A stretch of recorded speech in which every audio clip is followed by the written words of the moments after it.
Oh, apparently we had no sound the whole entire time. So thank you, Brian. So sorry. Oh no. Okay.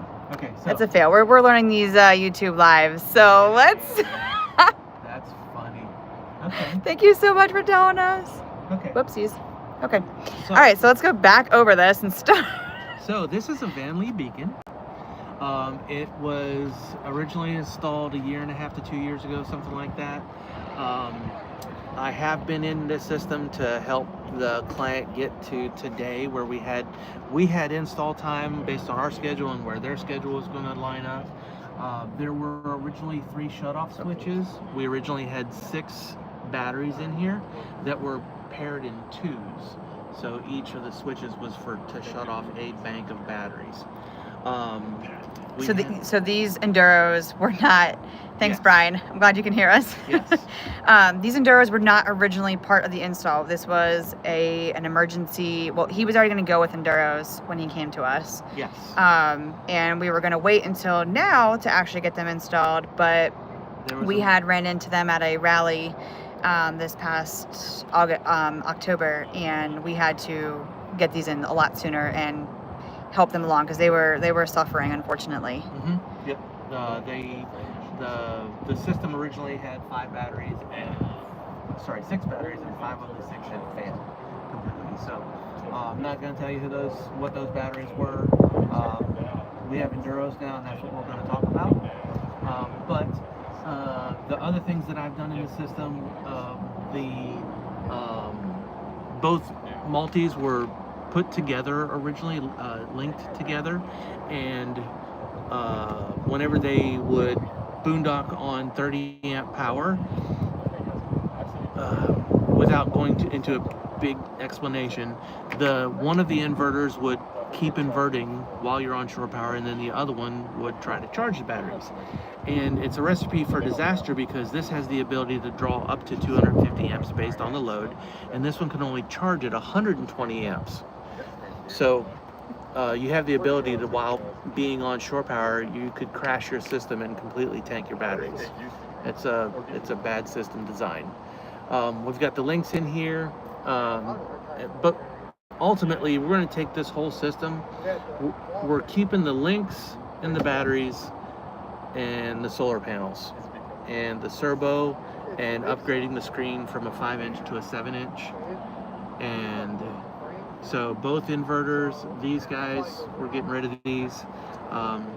These are only capable of up to 1,000 watts of solar, and on the ports you have you're only capable of 500 watts on each port on these, but they have the 1,200 watts coming in on each port. So the whole system has been capped. It's 2,400 watts on the roof, but they were capped at only 1,000 watts that they were able to bring in. So gotta do some changes. We're switching up to 150, 100s on there so we can get all the power coming in from the roof. We're gonna make it a pretty install, so we're gonna do lots of plexi and the lighting and the fancy jazzy stuff, and then we're gonna get them where they need to be. Yep. With everything working the way it's supposed to. Yeah, so all these wires were they're all loose. A lot of stuff was loose. They were dangling. Stuff was dangling. We've got some stuff coming through the pass-through that wasn't fastened to the roof. It's just kind of looped down. So let's go back to, and I apologize if it's a little windy here. I'm doing my best. But let's talk about why this yellow fan is here. Why did the client put that in? Okay, so when you're not on 50 amp... I'm going to go towards you. Yep. You got too much light behind me, or is it good? Yep, we're good. Okay, cool. When you're not on 50 amp and you are, one of them's inverting, one of them's charging, they're both generating a bunch of heat. So in order for him to keep the system from overheating in this compartment, you have to put a fan in permanently, and which also it kind of defeats the purpose of having the system in a way, because it's using power also to keep the system cool, which is compounding the problems. So, but yeah, he had to put the fan in to blow cool air, to force cool air into this compartment to keep the system from overheating while on shore power. And then probably wasn't terrible whenever he was off grid, but you know, there's times that the system shouldn't be as hot as it would get. When we first met them at the Grand Design Rally, we opened this up and it was probably 110-ish degrees in this cubbyhole, and that's with the fan going, because I don't think we had good power or something, but it was extremely warm in this room. The other thing that compounded the problem was the batteries. The inverters, as soon as they plug in on shore power, the system is constantly trying to charge the batteries, because the batteries would fail and then they would be low voltage, and it's pushing the system to keep charging the batteries. When you have in-lead acid batteries, if you have a bad battery and a charger has to work overtime just to try and charge the battery because it won't take a charge, it's not getting the voltage up enough for it to turn off. So that's how you burn your equipment out. That's how you run through you can burn a converter up just with a bad battery, with it working so hard. But so then let's get into details as to, or not just vaguely details, why, like when you first opened up that door and looked at this system, what was wrong? Because we all like to know what the wrong was. You have a 12-volt system. You have 6 batteries sitting here in front of you. You ran copious amounts of wire. It was not very efficient the way that it was done.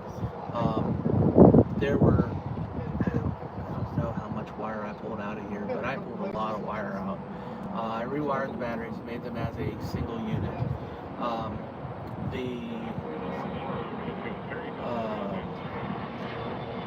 Just so many things wrong. There were programming issues in the units. There were things that turned on that would cause, whenever you got every time an air conditioner would come on, the DC lights would flicker. DC battery power, Duracell. Battery power, yep. Your DC power batteries. Your system would flicker the lights in the whole RV. Your programming in the solar charge controllers wasn't right. You're also capped on only allowing so much power from the roof in. It would just ignore the rest. There's a lot of things wrong. Placement on some of the stuff, like where the servo screen is. Pretty sure that on this one, that was real low by the steps, like real low. Like you almost have to get down on your knees to see it, or open the door and stand outside and then operate it, because it's at not even hip height. It's down at your knees. So how close would you say this system was to becoming a catastrophic failure? Yes. Okay, so your lifeblood of the system is the batteries. If you don't have the batteries, the system will not perform. So with failing batteries in a very short period of time, doesn't matter how much money you spent, all of it is frivolous at that point, because your system will not work. As soon as you unplug, your whole rig shuts off, period. But would you say that this system and how it was installed was close to a fire? Yes.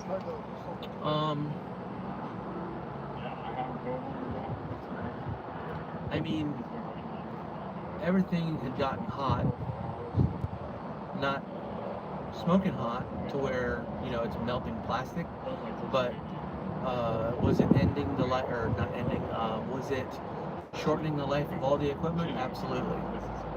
You can't run a system hot like that for forever and it not take a toll. So ultimately, shorten the life, yes. Fire hazard, You know, We've seen worse. I've seen worse, but I've also seen a lot better. So, I mean, not stellar in any shape or form of the word by any means. So Yeah. So this whole system will actually not be here. This is all getting moved. all of this is coming out. And it's going to go to the side cubby. Because there is real estate in here. Yep. Look at this, baby. So hold on, I'll show you. I'm gonna climb in Good there. Lord. I'm 6 feet tall.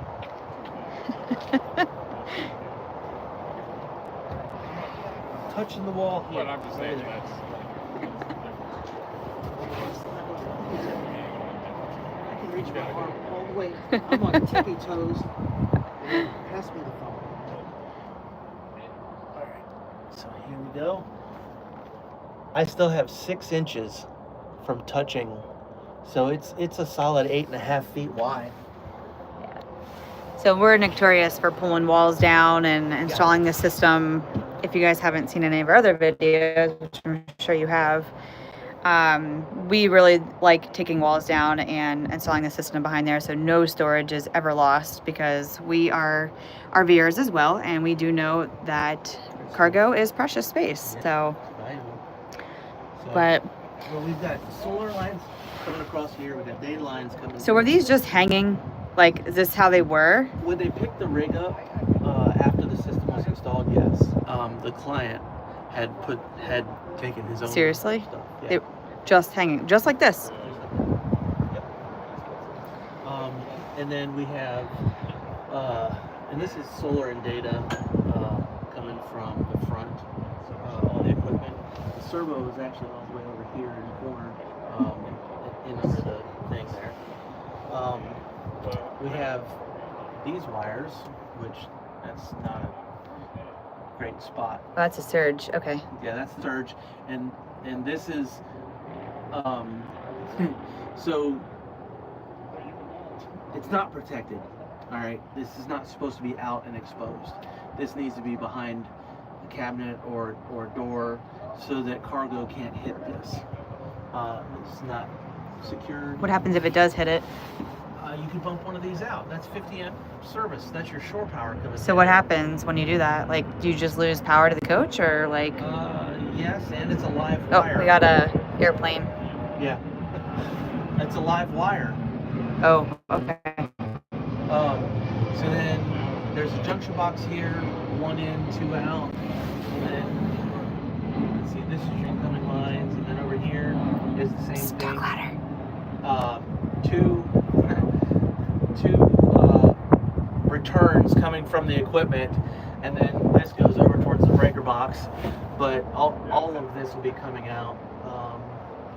Let's see what else. This side, these things were mounted, but I mean, that's, if you look right here, I mean, I can tell right now that those terminals are not fully tight. Sorry, my head keeps hitting the wires that are hanging. I'm having to duck. So, What's that game? Limbo? Where you, like, you know, you gotta put your head under, or put your whole body limbo. I'm done, like, literally limboing under this wire. yep. But So annoying. you know, this is how the client was given his rig back after the system was installed. In here, definitely, yes, I have made a couple of changes up front. I have made no changes here. So this is as it was done by the installation. So. Does anybody have any questions about the system? Or, like I said, unfortunately, we cannot discuss who did it or where it was done. Whoop, got the wires again. But if you guys have any questions as far as, you know, what was bad, or, you know, what you're doing or what we're going to be doing to make this better, I mean, anything, really. How we do things, why we do such things. So if anybody has any questions, feel free to put them down below. While they're doing that, can I let the cat out of the bag about the other videos we're going to produce? Not yet. Still not? No. We need to finesse that a little bit more, because we need to be, so we have something up our sleeves, and we still have a little bit more work, and we got to put more details on it together before we can. I personally feel like we can talk about it. Just because for us, like, things always come up, and then stuff kind of gets pushed back, and Someday it'll get done. oh, he didn't catch how much solar was on the roof. So yeah, so the solar is actually already on the roof as well. Yes. I personally have not seen it. But have you been up on the roof I to have look? not gone on the roof. Okay. I know that it's about 2,400 watts. Say it one more time. You a little bit louder. It's about 2,400 watts. So 2,400 watts is currently what's on the roof. Is Correct. what we're. And it's different size panels. I don't know what they are yet, but that's part of what we're going to do. Is whenever we go through it, we're going to go and, you know, look at the way the connections are, look at how the panels are mounted to the roof, check the seals. I have a feeling, you know, we might find some stuff whenever we get fully digging into it. Yeah, so 2,400 on the roof, and in 2 separate solar arrays, at Okay. 1,200 each. So they have dual multi ones now, Correct. which is interesting because multi twos were out. Yes. Multi 2s have been out for 3 years. So I wonder why that person or whoever did it would put multi ones in, for Don't know. that matter. Multi 2s are far superior. You can wire them in parallel, and then, you know, you get a bucket instead of an inverter on each leg. You can't parallel. You can't parallel a single 120 volt inverter together. If you parallel them together, then you get issues, Okay. like I explained. So this is actually getting quattros. So do you wanna hop out and try to lift one of these up? So we also don't typically install quattros. It's not our typical. Normally it's not super necessary unless somebody's going to have a super heavy load regularly. Then, you know, we'll suggest quattros. With the quattros, you have the ability to draw more power because you have the ability to run more things. So whenever you draw more power, then it's kind of like a domino effect. If you're drawing more power, then you have to have more robust everything after it to support it. So this was kind of a unexpected change order, but that's okay. We'll roll with it. We'll make it all work. Yeah. So We'll install what our clients want. Yep.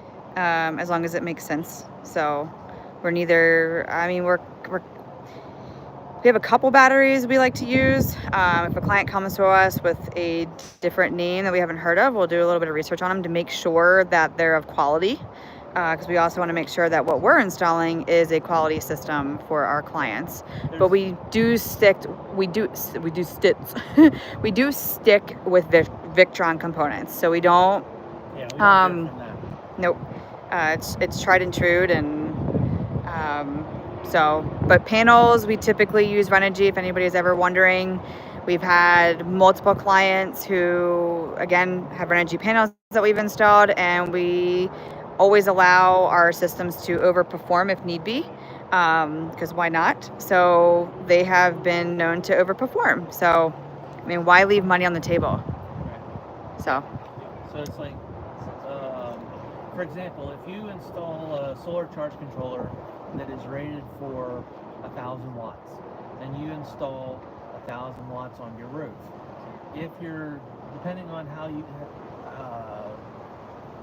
the wiring, if you wire to have a 5% loss on the wiring, and your panel hits 100%, you're only going to get 95% at the equipment.